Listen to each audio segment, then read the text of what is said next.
So யஸ்யாஸ்தி பக்திர் பகவத்ய கிஞ்சன survey குணைஸ்தத்ர சமாசதே சுராஹ ஹரவ பக்தஸ்ய குதோ Mahat குண மனோரதேன அஸ்தி தாவதோ பஹிஹி அப்படின்னு சொல்லிட்டு ஸ்ரீமத் பாகவதம் சொல்லுது.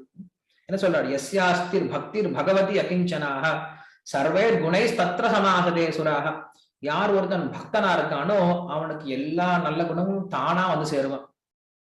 ஒருத்தனுக்கு பக்தி இருந்துச்சு அப்படின்னா எல்லா நல்ல குணமும் அவன்கிட்ட வந்து சேர்ந்துடும். பொறுமை, அடக்கம், பணிவு, தூய்மை, வாய்மை இப்படி சொல்லக்கூடிய பல நல்ல குணங்கள் இருக்கு இல்லையா? இந்த எல்லா நல்ல குணங்களும், சகிப்புத்தன்மை அப்படின்ற எல்லா நல்ல குணங்களும் ஒரு பக்தனுக்கு வந்து சேர்ந்துடும், தானாவே வந்து சேர்ந்துடும். அவன் பக்தி செஞ்சா போதும், இதுக்காக தனியா முயற்சி செய்யணும் அப்படின்ற அவசியம் கிடையாது. நல்ல குணங்களை பெறணும் அப்படின்ட்டு தானா வந்துடும்.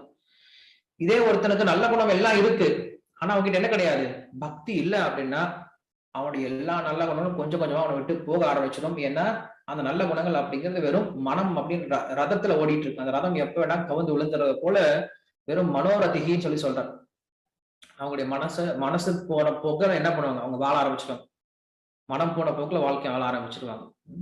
நம்ம மக்கள் நிறைய பேரை பாக்குறோம், அவங்க பாக்குறது வெளில ரொம்ப டீசென்டா ரொம்ப நல்லா இருக்கிற மாதிரி இருப்பாங்க.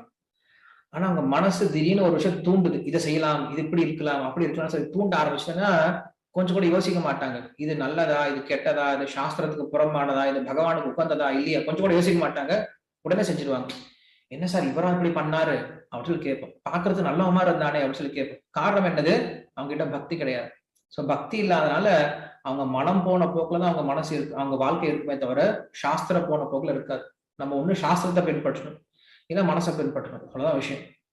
நம்முடைய மனசை பின்பற்ற ஆரம்பிச்சோம் அப்படின்னா நம்ம கொண்டு போயிட்டு நம்மளுடைய வாழ்க்கை அப்படிங்கிறது கொண்டு போய் நம்மள சேத்துல தள்ளி விட்டுரும். எப்ப நம்ம சாஸ்திரத்தை பின்பற்ற ஆரம்பிக்கும் அப்ப நம்ம வாழ்க்கை அப்படிங்கிறது பகவான் கிட்ட போய் முடிஞ்சிடும்.